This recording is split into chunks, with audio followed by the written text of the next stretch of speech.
दोस्तों देखिए, ये बहुत शानदार कहानी है, इसको आप ज़रूर सुनिए। बीबी न्यूज़ की रिपोर्ट। सबसे पहले मैं अपनी बात शुरू करूं तो आज महाराष्ट्र के अंदर जो प्लेन हादसा हुआ है, जिसमें वहाँ के उप मुख्यमंत्री जी का निधन हुआ है और उनके साथ 6 लोगों का निधन हुआ, उनको मैं अपनी शोक संवेदना व्यक्त करता हूं। आज कई दिनों से यूजीसी पर एक विवाद हो रहा है और यूजीसी का विवाद यहां से शुरू होता है कि सरकार पढ़ने वाले बच्चों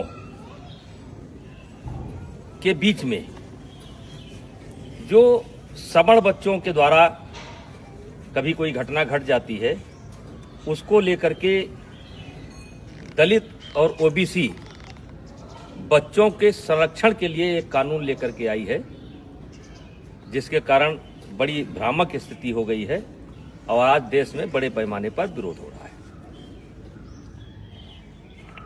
ये मेरे सामने कुछ बच्चे हैं, इसमें हमारे भी बच्चे हैं और दलित समाज और पिछड़े समाज, लगभग हर समाज के बच्चे हैं। ये रोज साथ में खेलते हैं। कितने दिन से तुम लोग साथ में खेल रहे हो? 5 साल से ये बच्चे डेली शाम को आते हैं और खेलते हैं। फिर इनको कोई नाश्ता पानी? हाँ, जैसे लड्डू, मिठाई, चाय, आम, मटर, सीजनल। यानी जो घर पर रहता है वो ये लोग साथ में बैठ करके ये नाश्ता करते हैं। ये कोई कानून के तहत नहीं कर रहे हैं, ये कानून के बंदिश से नहीं खेल रहे हैं। ये हमारी सनातन की परंपरा रही है, हमारे नस नस में है।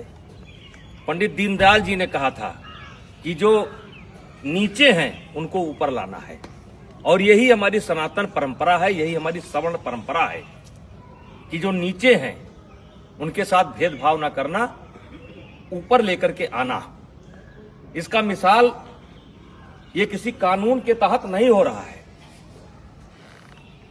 और आज मैं सरकार से कहना चाह रहा हूं कि समाज कैसे चलता है, ये ऑफिस में बैठ करके समाज को नहीं चलाया जा सकता है। समाज को चलाना है तो गांव आइए और गांव में देखिए कि बिना भेदभाव के, बिना किसी जातीय रंग के एक साथ बच्चे खेलते हैं। कोई बच्चा किसी की जात नहीं पूछता है। क्या आप चाहते हैं कि भविष्य में इस घर के अंदर एंट्री दी जाए तो ओबीसी को न दी जाए? क्या आप चाहते हैं इस घर में एंट्री दी जाए तो दलित को न दी जाए? क्या आप चाहते हैं ऐसा आप माहौल खड़ा कर रहे हैं? तो आपसे हाथ जोड़ करके विनती है, इस मामले को वापस लीजिए। और मैं अपील करना चाहता हूं, सवर्ण समाज से अपील करना चाहता हूं कि इसमें संपर्क करिए ओबीसी के लोगों से। ओबीसी समाज के जो समझदार लोग हैं उनसे संपर्क करने की जरूरत है। जो दलित समाज के समझदार बच्चे हैं उनसे संपर्क करने की जरूरत है और उनसे इसका विरोध कराना है, क्योंकि गांव में हम एक साथ रहते हैं। गांव में कोई शादी होता है, ब्याह होता है, हर आदमी का कोई ना कोई हक है, कोई ना कोई नेग है, हर तरीके से भागीदारी होती है। अभी मैंने सनातन कथा कराया, 1 जनवरी से लेकर के 8 जनवरी तक मैंने सनातन कथा कराया, और जिसमें सदगुरु रितेश्वर महाराज जी ने कथा कहा। मैंने 52 जाति समाज के जो धर्म गुरु थे उनसे उद्घाटन कराया, उनसे एक एक वृक्ष लिया, और मैं सनातन वाटिका बनाने जा रहा हूं। आपने तो कानून बना करके हमारे उस मिशन को स्वाहा कर दिया। आकर के आइए, हम आपको दिखाते हैं कि कौन सा समाज ऐसा है जिसने उस कथा में भागीदारी नहीं की है और सहयोग नहीं किया है। तो ये कोई नई परंपरा नहीं है, ये हमारी सनातन परंपरा है, ये हमारी परंपरा रही है। इसमें कानून की कोई जरूरत नहीं है। हाँ, कोई बच्चा गलती करता है जो क्षमा करने योग्य नहीं है तो उसको आप सजा दीजिए। यदा कदा घटनाएं घट जाती हैं, सजा दीजिए, उसमें कोई विरोध नहीं है। लेकिन ये जो कानून है ये समाज में टकराव पैदा करेगा, और इसीलिए आज कई दिन से मेरे ऊपर दबाव पड़ रहा था, बोलो बोलो बोलो। हमने कहा हम गांव में जाकर के बोलेंगे। ये बच्चों को मैंने जानबूझ करके इकट्ठा नहीं किया है, इसमें हर जात समाज के बच्चे हैं। और एक रोज की बात नहीं, रोज खेलते हैं। और ऐसा केवल यही नहीं है, हर गांव में है। हर गांव में कोई क्रिकेट खेल रहा है, कोई कबड्डी खेल रहा है, कोई खो खो खेल रहा है, एक साथ पढ़ते हैं।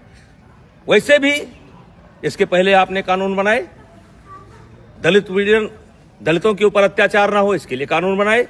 क्या दलितों के ऊपर अत्याचार रुक गया? महिलाओं के साथ अत्याचार ना हो उसके लिए कानून बनाए आप, क्या वो रुक गया? दहेज के नाम पर कानून बनाए आप, क्या वो रुक गया? रुका नहीं, दुरुपयोग ज्यादा होता है।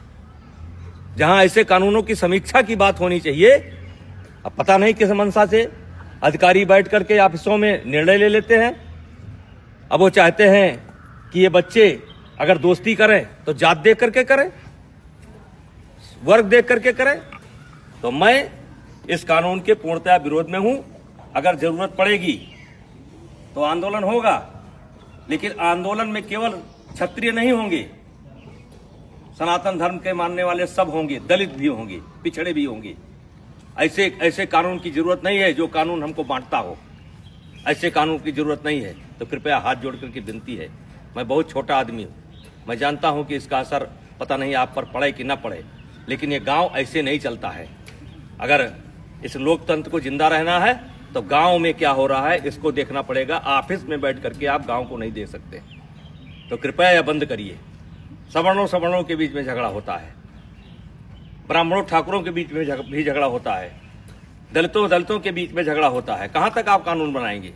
तो भाईचारा स्थापित करिए।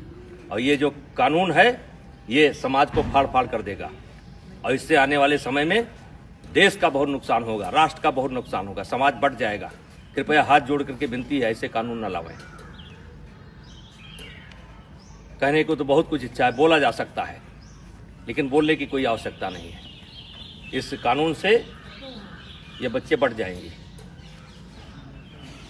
ये जात देख करके दोस्ती करेंगे। कितने साल से आते हो तुम लोग? 5 साल से आते हो। और कुछ नाश्ता पानी मिलता है? हैं? खेलते हो? तो मैं जो लोग भी लेकर के आए हैं उनसे कहना चाहता हूं कि ये कानून आपका समाज में भेदभाव पैदा करेगा और ये बच्चे बढ़ जाएंगे, और ये देश के लिए अच्छा नहीं होगा। और मैं इस कानून में, वैसे मैं एबीपी का बयान देख रहा था, संतुलन की बात की गई है। इस कानून में संतुलन नहीं है। आपने एक पक्ष को अपराधी बना करके खड़ा कर दिया है, और वकील का भी मौका नहीं दिया कि इनका वकील कौन होगा।